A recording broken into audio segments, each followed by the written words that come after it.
Every time traffic gets worse, the solution sounds obvious. Widen the roads, add more lanes, build another flyover. It feels like common sense. If there's more space, vehicles should move faster. But if that's true, why do some of the widest roads still permanently feel clogged? Why do brand new flyovers seem to ease traffic for a few months, only for the jams to return, sometimes worse than even before? This isn't just bad luck or poor execution, but it's a pattern. One that cities across the world have experienced, from rapidly growing metros to highly planned urban centers. And it points to a deeper problem in how we think about traffic. Because roads don't just carry traffic, they create it. The more space we give to cars, the more they show up. So, what if the very solution we keep investing in is quietly making things worse? Today, we are exploring the widening paradox that challenges the concept that wider roads means less congestion. We have our CAG's road safety researchers Neena and Divya with us today. Neena, can we start with the background on congestion? We are all familiar with the problem and it comes from personal experience. But in terms of data, which are the worst cities in India for congestion and where does Chennai stand? India currently holds the title of the most populated country in the world, and a large portion of the population resides in urban areas. So our cities are becoming more and more crowded with people and with vehicles. So this sort of rapid urbanization has increased the traffic congestion in the major metropolitan areas. India is also the second most congested nation in Asia. This is according to the TomTom Traffic Index report.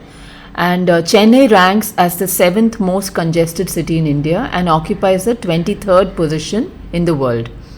The number of vehicles on the roads continues to rise steadily, and this leads to increased traffic. Approximately 950 vehicles are registered in Chennai every single day. With such a high volume of new registrations daily, congestion in our cities is only going to get worse. So congestion in Chennai is not just in our heads, but it's also shown by data, and that's very useful to know. Can you give us some information on how Chennai has tried to solve its problem with congestion? Let's look at the solutions that Chennai has tried so far, starting with flyovers. The Anna flyover was Chennai's first attempt to solve congestion, and this was built in 1973. And 20 years later, 9 more were built. Today we have over 42 flyovers, and even more have been planned. Now, alongside the data on flyovers, right? In the 1970s, the share of buses on our roads was 42%, but by 2023, it had dropped to 16%. And the number of cars and bikes on our roads has continued to increase. All this makes us feel that yes, we do need more flyovers to handle all this new traffic. But here's the twist. 23.8% of Chennai's residents still use shared or public transport, while 26.5% of Chennai's residents walk or cycle on a daily basis. So while Chennai has used the inevitable flyovers and wider roads to solve congestion problems, the problem itself keeps pushing back. The city has expanded from 1,189 square kilometers to 5,904 square kilometers in 2022. This means more people are traveling larger distances. The number of motorized vehicles is going up and the number of buses is going down. Of course, Chennai Transport definitely made efforts to widen its public transport networks, more buses, the metro and so on.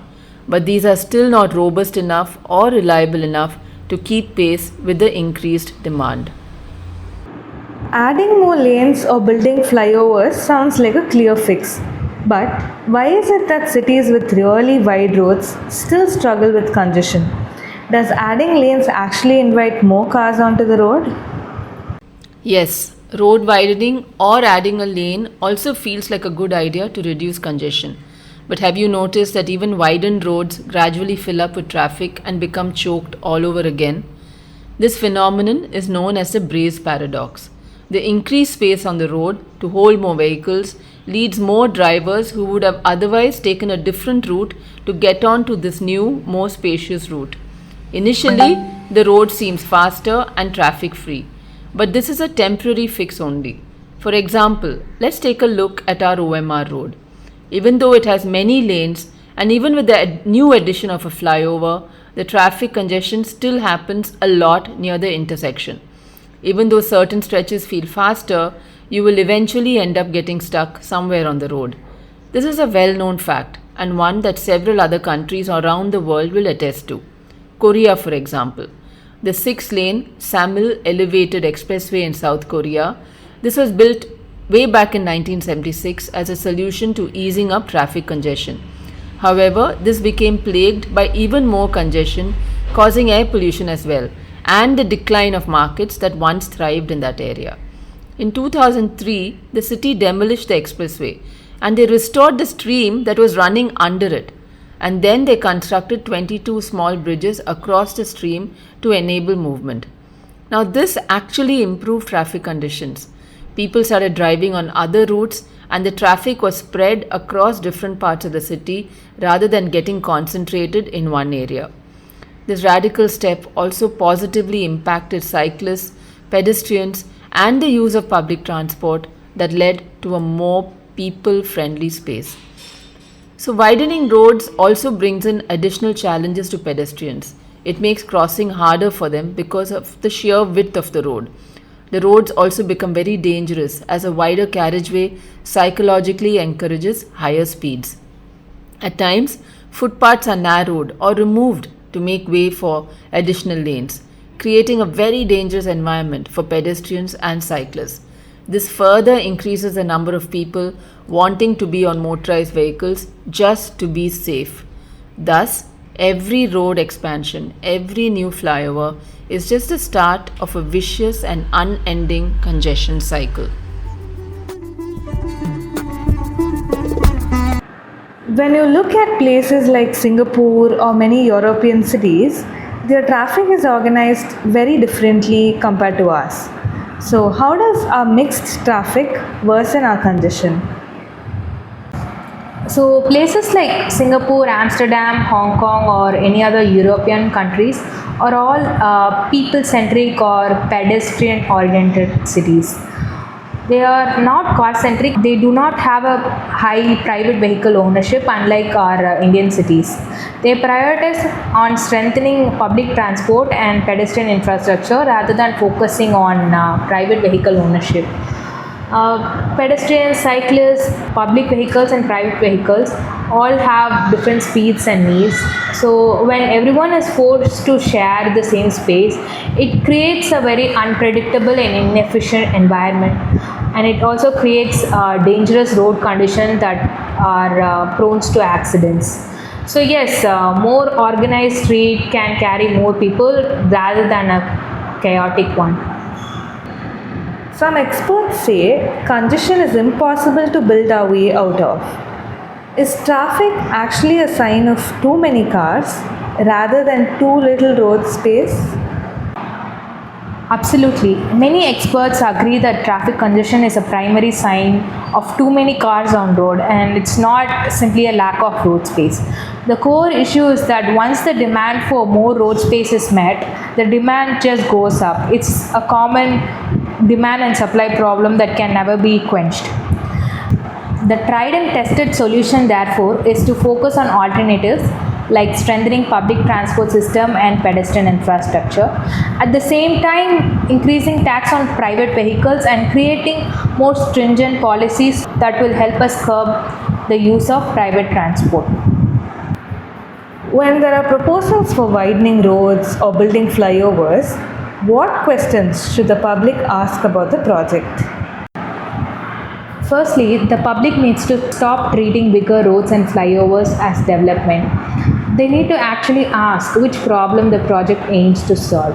If the aim is to solve congestion, we can be pretty sure that it is likely to fail, like many before it.